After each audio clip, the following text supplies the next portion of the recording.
அந்த பாவம் இருந்தாலே சமாதான குறைவு, பயம், திகில், குற்ற உணர்வு, இருள், பிசாசின் ஆளுகை எல்லாம் இருக்கும்.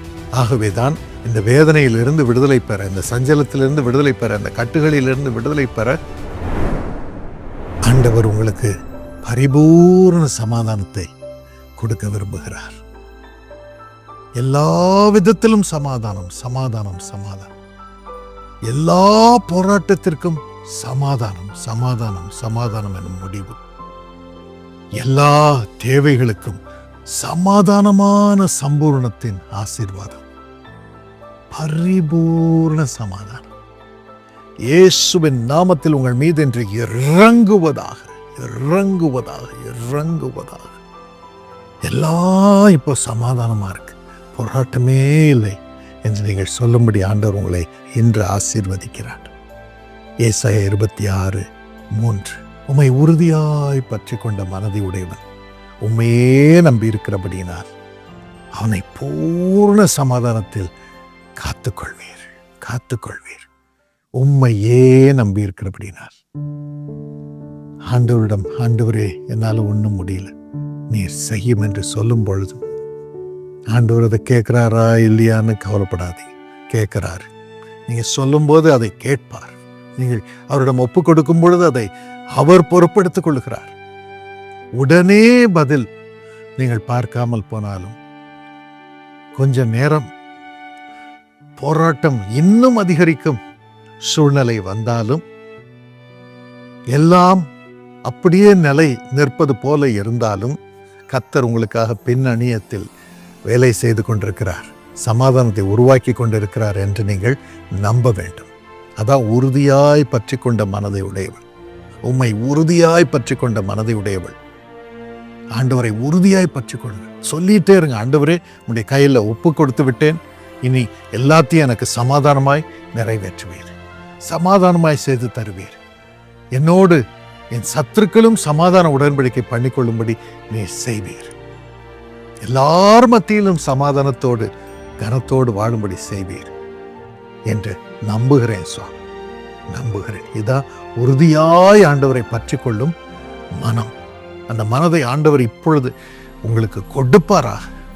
இயேசுவின் நாமத்தில் அது ஒவ்வொருவருக்குள்ளும் இறங்கட்டும். இயேசுப்பா, என்னோடு ஜெபிக்கும் இருதயத்தில் இறங்கட்டும் அப்பா. உறுதியாய் பற்றி கொள்ளும் மனம் ஆசீர்வதி இயேசுவின் நாமத்தில். அதோடு கூட பிரியமானவர்களே, இந்த சமாதானம் தேவனோடு சமாதானத்தை நமக்கு கொண்டு வருகிறது. இயேசு கொடுக்கும் சமாதானம் இறைவனோடு சமாதானத்தை கொண்டு வருகிறது, இறைவனுடைய சமாதானத்தை அனுபவிக்க செய்கிறது.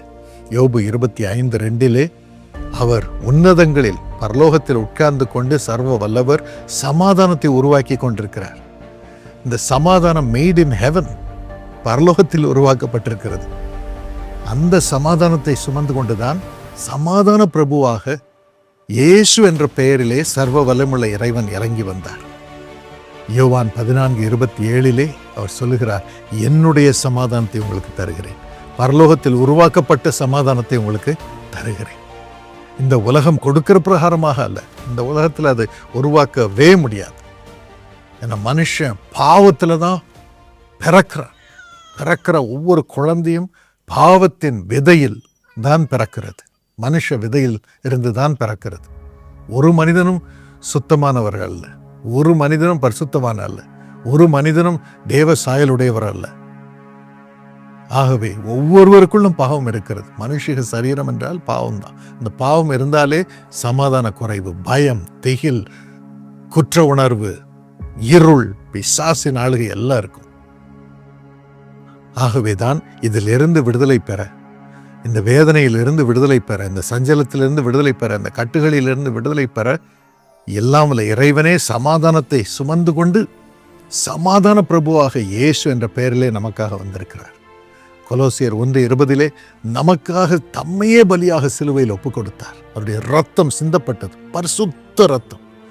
அவருடைய ரத்தம் இறைவனுடைய ரத்தம், இறைவனுடைய ரத்தம். ஒரு கன்னியின் கர்ப்பத்திலே உருவாகி உற்பவிக்கப்பட்டார். பரிசுத்த ரத்தம். அந்த இரத்தத்தினால் சமாதானத்தை நமக்கு தரும்படியாக தம்மையே பலியாக ஒப்பு கொடுத்தார். நம்ம செய்யக்கூடிய பலி ஒன்றுமில்லை, நம்ம பலி செலுத்தவே முடியாது.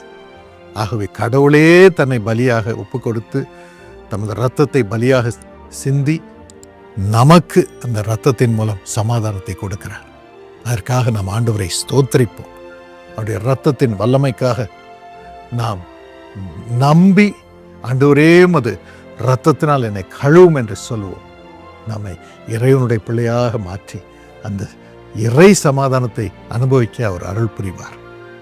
இன்னும் எல்லாவற்றிற்கும் மேலான தேவ சமாதானத்தை இறைவன் நமக்கு தருகிறார்.